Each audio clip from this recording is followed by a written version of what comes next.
Hi guys, I'm reading chapter 15 today, Touching Spirit here. I was mad, Cole said, glancing nervously around the circle. When I went to the island, I wasn't thinking straight. I didn't realize you were all trying to help me.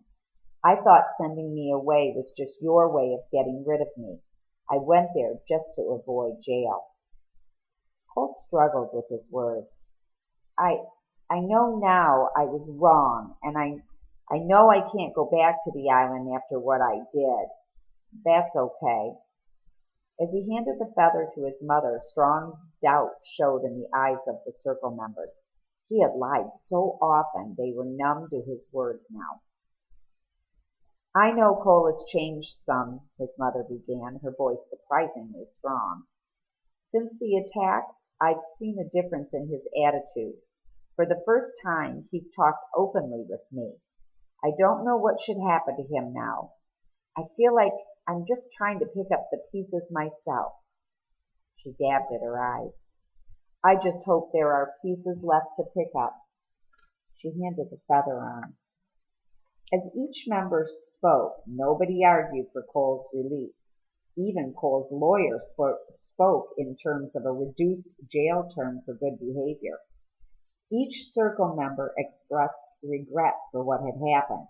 All of them thought it was time to return the case to the courts. The only person to speak in Cole's defense was Garvey. I don't know what all happened on that island, he said, but there has been a change in Cole. Of that, I'm sure. Whatever we decide to do, I hope this change is allowed to continue. When Peter's lawyer received the feather, she held it indifferently beside her as if it no longer held meaning. This whole thing has to stop now, she said strongly. No more. Too many people have suffered and paid a price on account of Cole Matthews. Maybe someday he'll find a way to be a productive member of society. For now, it's the welfare of society that must be considered. 2 days on an island is hardly enough time to change someone. This circle needs to know that Peter Driscoll is not rehabilitating well, either physically or emotionally. He has slurred speech and diminished coordination. This is Cole's fault. It's not something Cole can fix, but he can face the consequences. Even now, he refuses to admit the complete truth. I understand he claims that a pure white bear attacked him. Does he really expect anybody to believe such a thing? I'm told no such bear exists in the area he was sent. The lawyer spoke firmly. Circle justice has proven to be a waste of time. It's time for Cole to face real consequences. She handed the feather back to the keeper. The keeper ran her fingers over the feather to straighten it, as if trying to fix the damage suffered by the circle. When she finished, she turned to Edwin. Do you have anything to share? Edwin nodded. Can I ask Cole to help me with the demonstration? When the keeper nodded, Edwin stood and walked to the open end of the room. He motioned for Cole to follow him. Every eye followed their movements. Okay, the Tlingit elder began. Let's pretend this line is light. He pointed out a seam in the linoleum floor that crossed the room. He placed Cole on one side and stood himself on the other. Cole and I are going to walk the length of this line as if going through life together. This line represents a bad path that I want Cole to move away from. I have 2 ways to get him there. Away. Edwin began leaning into Cole as they walked forward. Cole instinctively pushed back. They walked forward, pushing on each other harder and harder. Soon they were both struggling. When they reached the other end, Edwin had succeeded in pushing Cole only a couple feet away from the line. Breathing hard, Cole eyed Edwin with distrust. Okay, let's walk the other direction and try to do the same thing in a different way, Edwin said. As Cole turned, Suddenly, Edwin rushed at him and shoved him hard with both hands. The push sent Cole sprawling to the floor, yards away from the line. Startled, Cole scrambled to get to his feet. Edwin offered a hand and helped him up. Cole fought the urge to hit or shove the elder. "You caught me off guard," he said. Edwin smiled slightly. "Yes, life does that a lot." He turned to the group. "People change two ways, with slow, persistent pressure, or with a single and sudden traumatic experience. That's why people often change so much when they have a near-death experience. I believe something significant happened to Cole on the island.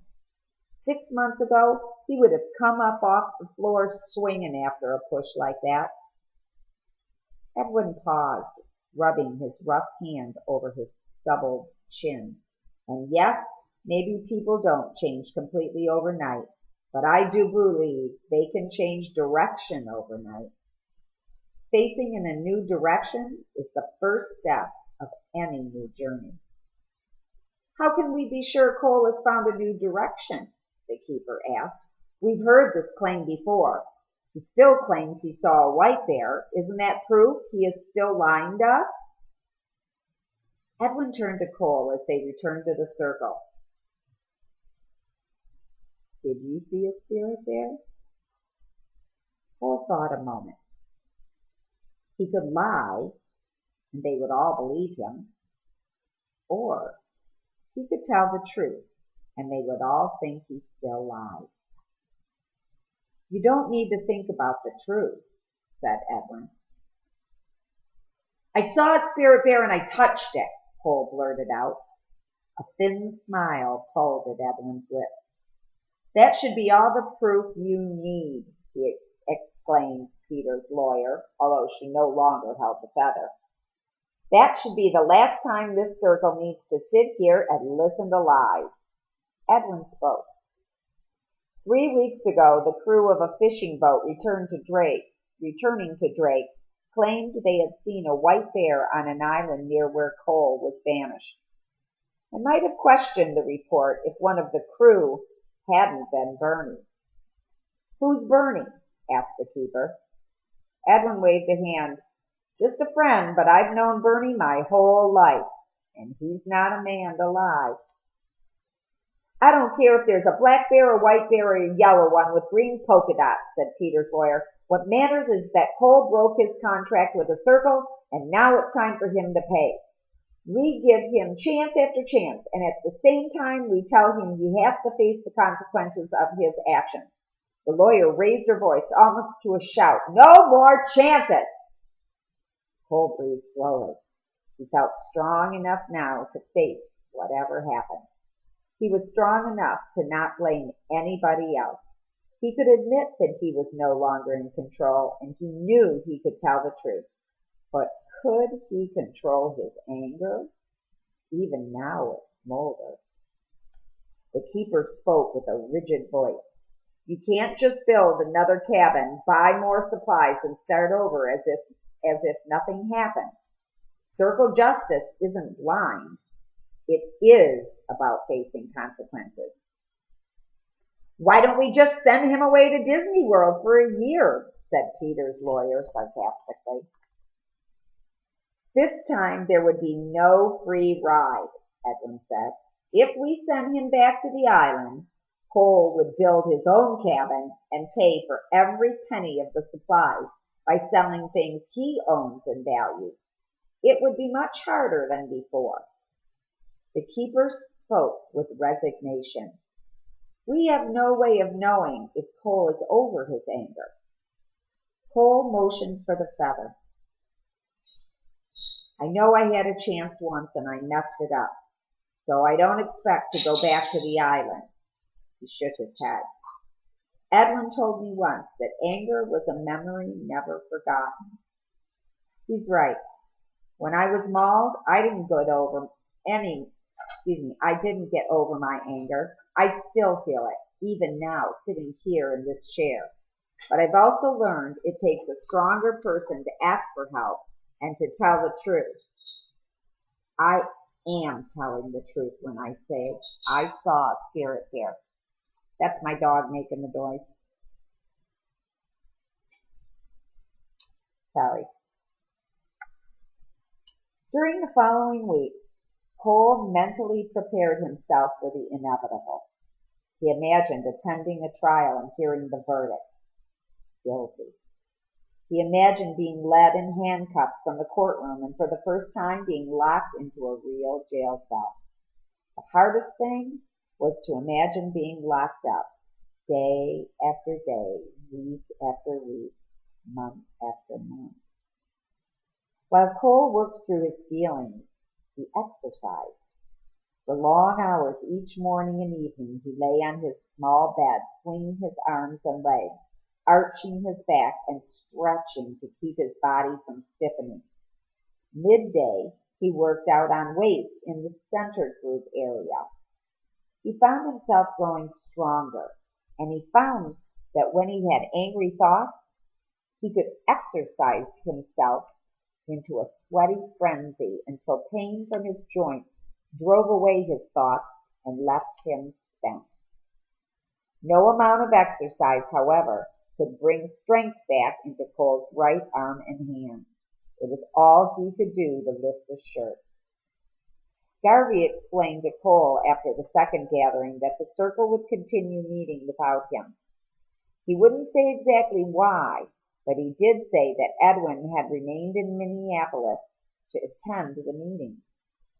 During the next 2 weeks, Edwin stopped by to visit several times. He never said much, but he studied Cole the way a person looks at a chessboard, planning the next move. When he spoke, he asked pointed questions without explaining himself. After each visit, he left without saying goodbye. All he ever mumbled was, go. Nathan Blackwood stopped by unexpectedly one day to announce he would no longer be Cole's lawyer. Cole's father had refused to pay additional legal fees, and now a public defender would be assigned. Barely 2 days later, Garvey and Edwin stopped by together. They sat down on Cole's bed and stared at him. "What are you staring at?" Cole asked. "So, you think you're changed, huh?" grunted Edwin. "What difference does it make?" said Cole. He looked down his feet. "I feel different." "How so?" said Garvey. "It's hard to explain," Cole said. "You better try." Edwin's voice left no room for discussion. Cole quit trying to think of answers with his head and instead let his feelings answer. "After I was mauled when I thought I was going to die, I felt like just a plant or something, like I wasn't important. I didn't know why I even existed. That scared me. No, it doesn't make any sense, but I realized that I was dying, and I had never really even lived. Nobody trusted me. I had never loved anybody, and nobody had ever really loved me." Edwin and Garvey exchanged a glance. "So, how did that change things?" Garvey asked. "I don't know," Cole said, emotion swelling up from deep inside him. "I really don't know. I just know that my dad's not going to ever come back to say he's sorry. Even if he did, he couldn't change what he did. He couldn't take away the memories." "So you think this is all his fault, huh?" asked Edwin. "No," said Cole, his voice trembling. "Mom said his parents beat him up, too. I don't know where the anger all started. All I know is I don't ever want to have a kid and beat him up." Cole wiped at his eyes. "What makes you think you're better than your dad, or his parents?" asked Garvey. "I'm no better," Cole said. "I'm worse. Dad never ended up in jail." "Not yet," Garvey said. "So if you are worse, what makes you think things can be different for you?" Cole swallowed hard. "Maybe they can't be. Maybe I'll never change. All I know is that things happen on the island that I can't explain. I've never been so scared." When Edwin and Garvey didn't answer, Cole found himself irritated. "What's with all the questions? You two are wasting your time now." "Are we?" Edwin asked. Cole fought back the tears blurring his vision. "You two are the only ones who ever cared about me," he blurted. "It's not like I don't appreciate what you're doing, but I screwed everything up. I'm going to jail. Can't you see that? Why don't you just leave me alone now and quit wasting your time?" Garvey cleared his throat strongly and rubbed at his neck. "Edwin and I are probably the two biggest fools alive. Or maybe we remember our own past too well," Edwin added. "We still believe in you and think there's hope," Garvey said. "Because of that, we've stuck our necks out so far, we feel like two giraffes. Last night, we convinced the circle to release you to our custody." "What do you mean, your custody?" Cole asked. "You're going back to the island," Edwin said. End of chapter 15.